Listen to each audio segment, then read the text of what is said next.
Hello, I'm Doug and this is the Taste and Sensibility channel, and today we have made it to Black Licorice episode number 34, where we're looking at this Canadian confection called Kerr's Black Licorice Scotch Drops.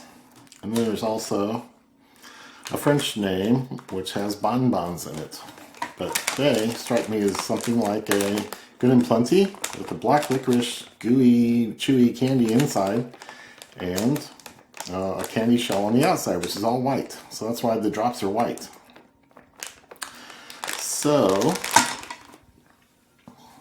before I open the bag and make all those crinkly noises that people complain about, let me get you to like the video, leave comments and questions below if you've had this or something similar, and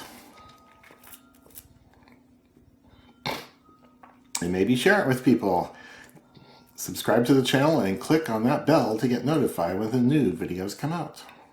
So, I found this on a Canadian website when I was ordering some exotic English thing, like in the last review. And I noticed that they had a couple of Canadian confections. So, I thought, well, I'll just go ahead. Which one's going to do more damage? Open it over here on this side. And try to minimize my crinkling. Maybe I'll have an early verdict. I don't need to keep tasting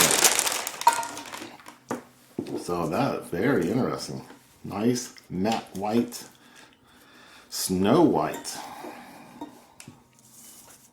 color on the outside. Okay, very interesting. Let's see if there's a smell or if it just smells like candy. Oh, combination of things. Yeah, there's some of those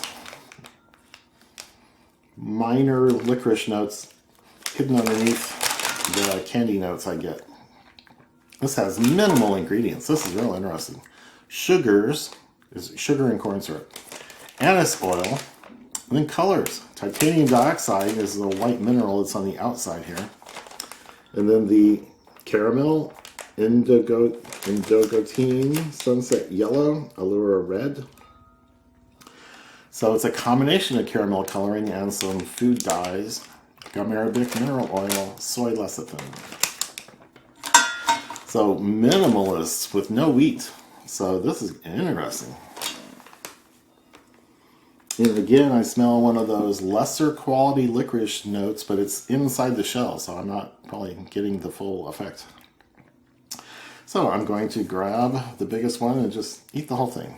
Here we go. Oh, it's hard. You're not going to bite into it. You're not going to bite into it. It's like a jawbreaker on the outside with some thickness. So I will edit out all the dead time and non-clever things that I say.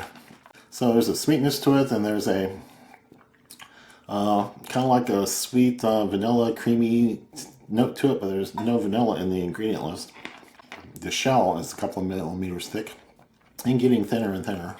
Oh, I broke into it. It's not chewy. It's not the soft gummy candy. This is hard candy all the way. My next demonstration was going to be bite into it and show you the inside. That's not going to happen. So this is a different way to consume licorice flavor. It's a good licorice flavor because I tend to favor anise over the bitterness of the licorice root extract. Oh man, there's hard candy shreds, shrapnel all over my mouth. It's stuck in my teeth here and there. But I'll get through it. It's a good flavor. It's a decent candy, good flavor with my preferred licorice notes in there. There's a sweetness and a vaporiness to the anise oil. Pretty good candy with a good licorice flavor, but it is just let it dissolve away slowly in your mouth kind of candy. So it's not any of this gummy, chewy, or tough stuff that's behind me.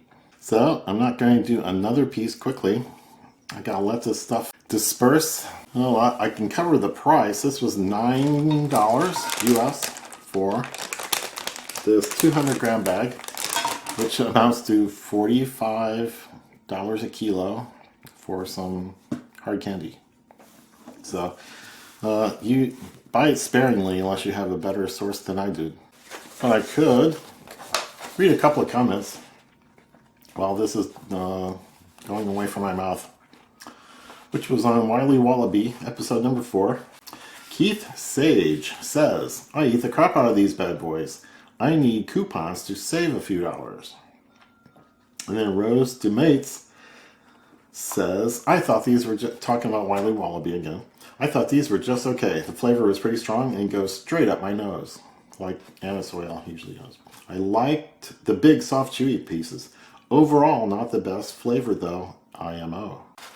And Anonymous said, and this comment is edited by the way, they will leave your tongue black and your spit blue when you eat a lot of it.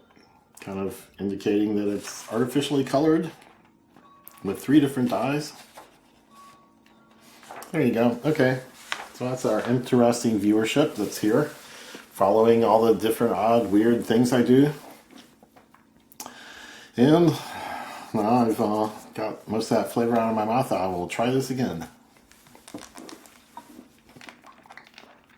Hard, sweet on the outside.